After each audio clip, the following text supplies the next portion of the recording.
This time, I'm gonna be talking about episodes 5 and 6 of Daredevil. So I didn't get a chance to talk about this in the last live, um, because I ran a little bit short on time. But I had seen these episodes 5 and 6 like about last Tuesday. I never really got a chance to talk about it, but I really enjoyed these episodes. Cops, robbers, and a serial killer. Um, both parts 5 and 6, man, really kind of showcase that Matt Murdock, Charlie Cox, and as Daredevil, and of course Vincent D'Onofrio's Kingpin back on their get ready to show them getting back on their feet, doing what they came to do from the original Netflix show. So, man, I'm really enjoying this show altogether. So here I'm gonna just talk about this. Um, Doing like a little recap on Cosmopolitan, man. So I just wanted to talk about this real fast before I get to episode 7, which comes out tonight. It's gonna be released tomorrow. Um, or if not, they probably gonna release it tomorrow. But anyway, here we go. We're mid halfway through Daredevil Born Again season 1, and the Masked Vigilante is finally doing the thing that we all wanted to do. Daredevil is back, episode 5 with interest. Is a contained episode which Matt Murdock dons a different kind of mask to stop a bank robbery on St. Patrick's Day. In episode 6, excessive force gives him the final edge. Excuse me, the final nudge to necessarily get in the Crimson superhero we know and love. The 2 episodes Born Again drop on Disney Plus this week and contains cameos, of course, in 2 other MCU series. Miss Marvel, Hawkeye, in the parallel villain storyline, Marion Wilson Fisk got the nudge that he needed to embrace his inner Kingpin violence as well. So episode 5, how does Matt Murdock end up in the middle of the bank robbery in episode 5? Where episode 5 takes place in a single location, but it's not what I call a filler episode. For 4 episodes now, Matt Murdock has been edging towards putting on his Daredevil suit. He's watched several miscarriages of justice happen before his eyes, and he's gotten into physical scraps and worked outside of his beloved legal system. But he needed a high stress environment with innocent lives on the line to be pushed into action, like for example, a hostage situation at a bank robbery. Yeah, I remember like in the beginning part of that episode where we started off with Matt Murdock knowing about what happened um, in the bank robbery, and then of course going through another courtroom episode with that and breaking down the case, going through that whole trial, man. It was something, man, absolutely something. Continuing on, the order starts where Matt goes into the New York Mutual Bank and try to get a loan for his law firm, and he is kindly denied by none of the Jersey Yusuf Khan or Kamala Khan, aka the superhero, meets Kamala Khan's uncle in the Mutual Bank, in New York, kind of like bank teller stuff. So, this that is and Marvel, Ms. Marvel's father, excuse me. Mr. Khan mentions that his daughter is in Los Angeles visiting some friends, which could be a young Avengers or even some runaway tease. That after Matt leaves, he overhears Devlin, the Irish leader of the 5 families that used to report to Fisk and a group of masked robbers over the bank. And on St. Patrick's Day, no less, Devlin is a Protestant from a Belfast. However, the holiday means nothing to him as Matt sneaks inside using his blindness as a cover to pretend that he's unaware of a robbery in process. And he even whistles as he eventually walks back in the door and really overselling his feigned ignorance. The robbers had added him to the hostages, and he starts to assess the situation. And when Devlin sends Yusuf with his associate to unlock the vault, Matt whispers to Yusuf to stall them. And our hero waits a few minutes. He has to go to the bathroom and knocks out both his and Yusuf's masked escorts into the bowels of the bank. Matt cracks the vault with his super hearing skills. Better to buy the hostages time by temporarily giving the men with guns at what they want, he says, and that the open safety deposit box where the robbers had after and found a large yellow-orange diamond. No, I think that was an infinity stone. And meanwhile, on the outside of the street, active deputy hostage negotiator Detective Angie Kim who you may remember from episode one as a friend of Cherry, starts talking Devlin down. And the two of them maintain a good level of banter, and but it takes too long. Just as Matt and Yusuf return upstairs with the diamond, and the cops storm the smoke bombs to break everything up. In the chaos, Devlin puts on a cop uniform and escapes, and he hands off the diamond to one of the hostages, revealing that she was in on it the whole time. And give this to Luca, another one of the five family leaders, he says. The luck of the Irish is not with him, however. Matt puts the red ski mask to obscure his identity using his cane, so the effectiveness of the mask is dubious and attacks Della on the sidewalk. He breaks his leg fully in half, and the girlie didn't manage to get the diamond to Luca either because it was fake. And Matt pocketed it behind the robbers' backs and covertly slips it back to Yusuf while visiting the bank the next day for the follow-up appointment. His new buddy offers him to help him in the brainstorm ways to make the firm profitable over family dinner in Jersey City. The Daredevil Mrs. Marvel meeting in the minds of is intimate. Yeah, man, I remember. I remember all of these things. Him trying to get the diamond, uh, and Devlin putting on a cop uniform, man, and pretending, to walk through the whole bank, the whole scenery, basically, pretending like he's a cop on duty. Um, dealing with meanwhile dealing with an active duty. Matt Murdock, I believe, was dealing with a deputy duty negotiator with Detective Angie Kim. I remember that parts in the episode, man. That was absolutely fire spectacular, man.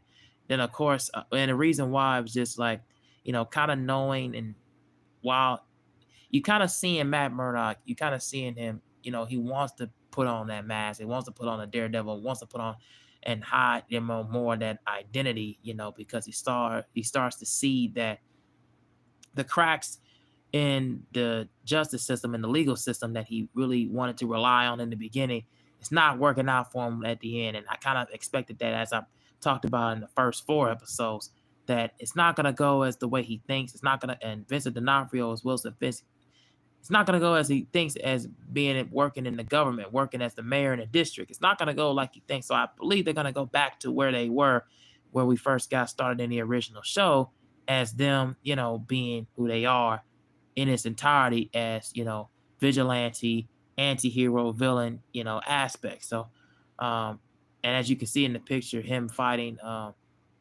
as Matt Murdock is fighting Devlin in the middle of this episode. Oh man, oh my goodness, like this episode, just was something else, man. And it definitely puts you on the edge of your seat, wondering, man, what was gonna occur and go on next. And really, really thought that they really did a good job with this, man. Really thought the acting was really on point as well. We go into episode 6. It's like the deal with the serial killer named Muse. After episode 5, it was all Matt Murdock. Episode 6 kind of felt like an avalanche of every other Daredevil Born Again storyline. Let's start with Muse, who we learned this episode is not just a mural artist, but a serial killer, upwards with 60 victims who mixes paint with human blood and epoxy and a durable adhesive that makes the paintings nearly impossible to remove. Like, what do you mean? And the first person to flag the situation to Mayor Fisk is a guy from the Department of Sanitation, and it totally tracks. His job was to remove street art, and since Muse paintings are a bit particularly difficult, his team would want to look into the materials, and his chemical analyst reveals the blood ingredient. Yeah, Muse was throughout the whole entire episode, like, you know, wiping up and covering up, the paint, street paint. It was just something. The NYPD takes over the investigation, identifies the DNA and other evidence that estimates that Muse killed 5 dozen victims.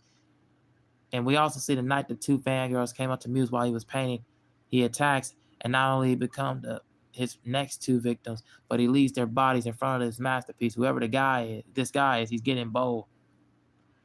And in response, Fisk puts together an anti-vigilante task force of dirty cops, including Powell, and he grants them overtime and does not require them to wear body cameras. He plans to oversee the squad himself, and ironically, these are the same cops who look up to the Punisher, a vigilante. The city is yours, and he says, rev them up, and you're not going to get some mass criminals take it away from you, and he's using a dangerous mass vigilante as an excuse to go after all vigilantes, including the good guys. So, another thing I wanted to say, I think Wilson Fisk, you know, I think he's absolutely kind of being so full of himself in this episode. Really good performance by Vincent D'Onofrio, don't get me wrong, but I really think he's kind of being too full of himself because you got to realize you cannot have pulling up an anti-vigilante task force and trying to, go after dirty cops is one thing. But to go after all vigilantes, including your your antagonist, your kind of sort of vigilante yourself, it's kind of a double-edged sword. It's kind of an oxymoron at the end of the day. Kind of shows you to kind of really not be who you are, saying that you're for the people, but you didn't want to go. You go after Hector Ayala, then all of a sudden you had a conversation in the beginning with Matt Murdock when he was like, "What happened to his friend Foggy?" It's like, no, you don't realize, Kingpin, that you got a lot of dirt on your hands yourself, and you've been at a lot of dirt on your hands, knowing that you trying to think you're gonna clean it up is not gonna go the way that you think. And how does Daredevil learn about Muse? In the beginning of episode 6, Hector Ayala's niece Angela comes to visit Mac Murdock at his law firm office. She tells him that her uncle has been investigating something happening in the neighborhood and that she thinks that has to do with an abandoned subway tunnel. She urges him to finish what White Tiger started and shames him for refusing to do anything about it. I'm just a lawyer, he lies to her. And beginning of the episode, his niece Angela comes in, and when she's talking to Matt Murdock, that scene kind of told me a lot of things. One, it tells me that his niece Angela was believing in something with Matt Murdock. That's why she went to him and gone to him and talked to him, because she believes in Matt Murdock. She believes in Daredevil. She believes you got to do something, do anything. And to me, I really feel like that was something that was a running theme throughout the whole entire episode. Like Matt Murdock, Charlie Cox, Matt Murdock really wanted to put on the Daredevil mask. He really wanted to really be there in that time of need for Hector's niece, because he represented her in court and got her off of a first degree, second degree murder trial. Like, he wanted to be there because he was there for her uncle. In that sense, kind of shows you that he has a heart. He has that pedigree. He has that lineage. He has something for him that really spells out overall a sign of like good faith, a sign of good faith and a sign of good tactics. And I really do feel like that was mainly a running theme throughout the episode. Just, Matt Murdock covering the tracks, really showing who he is. And she's not going to the cops for obvious reasons. And Angela takes it to the underground herself and finds herself in Muse's lair. Bet you were done with this layers, huh? The same night, Cherry finds Matt working late and lets him know that the NYPD are investigating a prolific serial killer. It urges Matt to let this one go and let the cops handle it. In my humble opinion, if he really didn't want Matt to go after the guy, he wouldn't have had brief with him about the after hours and what would I do now. And later that night, while researching the subway tunnels, Angela thought that they were connected to whatever Hector was investigating. And he gets a call from Angela's mom, Soledad. Her daughter is missing, and he has to make a decision now and fast. Let the cops handle it or swoop in before he cares about who gets hurt. He starts to call 911 then with an ironic effort and hangs up and puts on a Daredevil suit, and he finds the underground subway layer and gets into an action-packed fight with Muse. While the superhero gets away, he manages to save Angela from Muse's creepy AF blood extracting machine. Is Heather going to find out that Matt Murdock is Daredevil? And at the beginning of the episode, Matt Murdock's girlfriend is worried about him surviving a traumatic incident in the bank and unaware that the light worked for him. She also reveals that she wants to interview vigilantes for her next book and suggests that Frank Castle has the potential as a potential subject.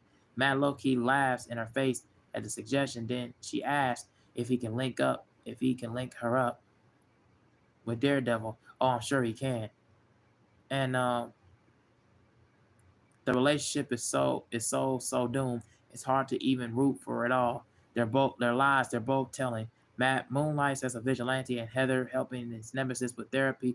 Plus, plus the way Heather talks about vigilantism, releasing animal instincts, and a major red flag that they are not as compatible as they may think they are. So clearly, don't respect the superhero lifestyle. And while I'm not saying that that makes her a bad person, or doesn't necessarily, or even necessarily wrong, it does mean that she shouldn't be dating one. She also scoffs at the fact that her devout Catholic boyfriend still prays.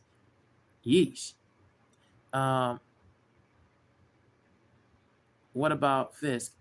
Other problems. Luca was one of the aforementioned leaders of the five families. Comes to visit Fisk in his office and he refuses to pay the debt, but Cashman demanded of him. And as Fisk tells Vanessa later, he added a few $1,000,000 to his tax bill for a stunt. Luca openly mocks Fisk for his masquerading as mayor. This won't end well for him.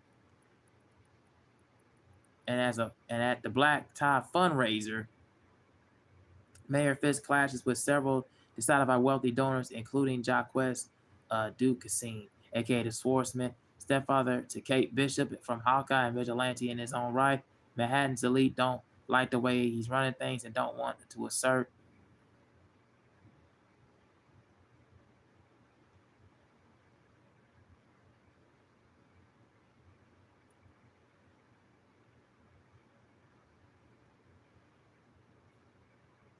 their own supremacy. And he states that Fisk's anti-vigilante agenda doesn't align with their interests and threatens to buy them out. And none of them support his Red Hook Port project.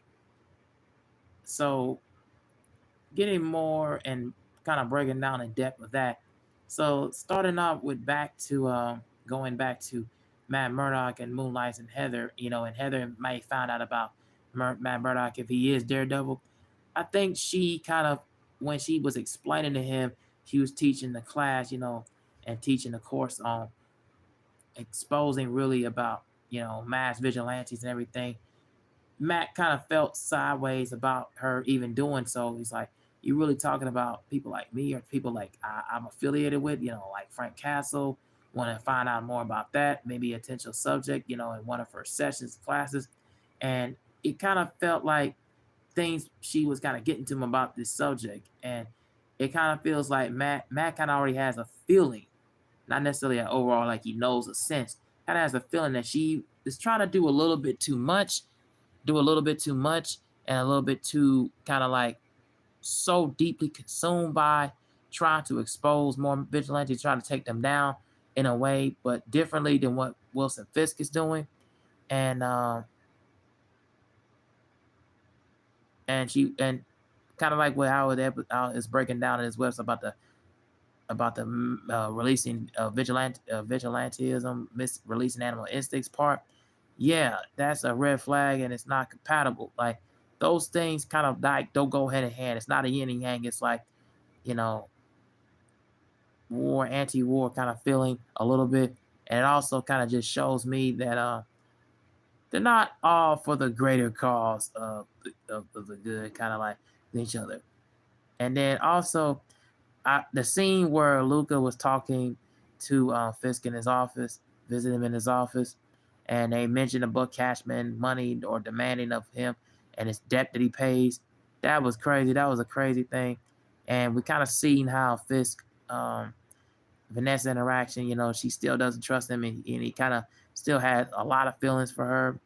Um, and a lot of people in Manhattan are not really too keen on what's going on with him still being a politician. It kind of is not really his forte, and I kind of seem like it because they want him to play by the rules, but he kind of does and says things that are not playing by the rules in a lot of ways. So that also is like a double-edged sword to me. Um, he's not doing well with people pushing him around. He's also getting He's also getting too big for his suits, which can be a pain, especially when you're already in a bad mood. Creating the task force that against NYPD's wishes is not enough to him to feel like he's accomplished something. However, at the end of the episode, he goes to visit Adam, who was locked in the basement sleeping with Vanessa with an axe in his hand. He unlocks the cage and throws an axe towards him. He throws an axe towards Adam, and the desperate man attacks Fisk, who fights back with his bare hands and knocks him unconscious. This is happening with Matt fighting Muse, by the way, really underlining the parallels between superhero and supervillain here. And as you may remember in Daredevil Born Again episode 1, they promised each other that they would be trouble if either of them did exactly what they just did, cross paths. Let's see how the now okay, getting off of this. Yeah, they did promise in episode 1, and moving into that further, going into episode 2, if they did soon find some way to cross paths, things were gonna be trouble. Things are gonna lie ahead, and like a lot of heads, a lot of bodies probably gonna be going down. A lot of heads will turn, and it will be turning for the exact worst. So yeah, a really good 2 episodes. We saw in depth about what happened with Angela. When she went to that lair, lair is Muse's lair.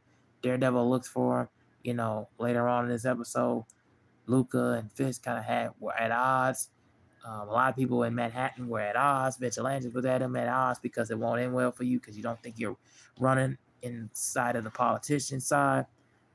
It really just shows you just the character development between from Matt Murdock, Daredevil, and Kingpin. It shows you the character depth with Vanessa and his wife. Um, the depth of what Hector Ayala, the stuff that he was trying to build and build force upon.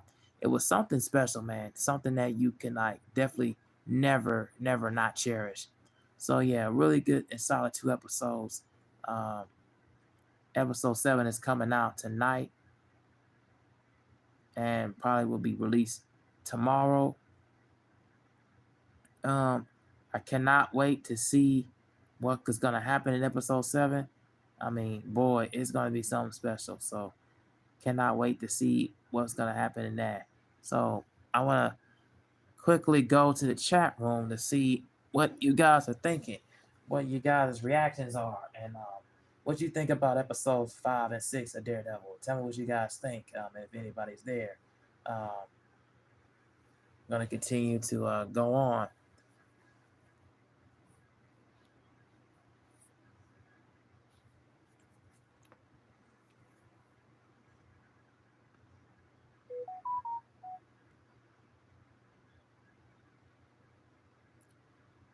All right. And if anybody's in the chat room, like, share, and subscribe.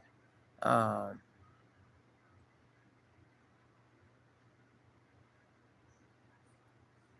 like, share, and subscribe, and you want more content like this. So yeah, tell me what you guys think about this episode down in the comment section. Um,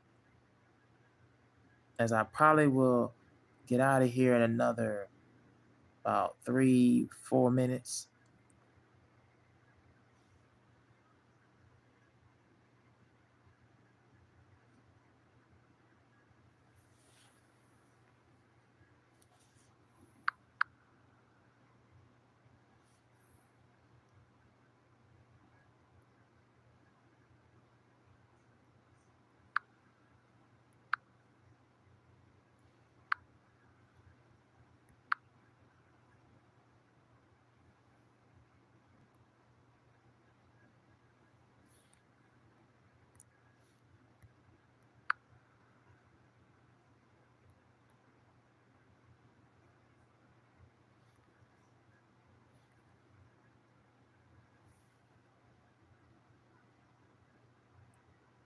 Okay, so I don't see many people in the comments.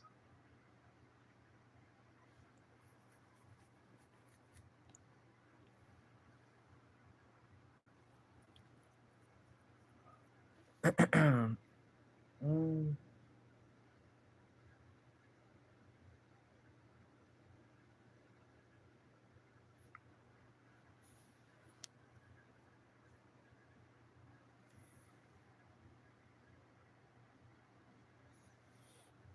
All right, these are all my thoughts about Daredevil episodes 5 and 6. Tell me what you guys think, and I will talk to you in the next one. Peace out. Um, like, share, and subscribe to the channel, and I will thank you guys for watching and liking my videos and doing what you can, sharing them, um, put my word out there, man. So again, I will thank you guys, and I am out.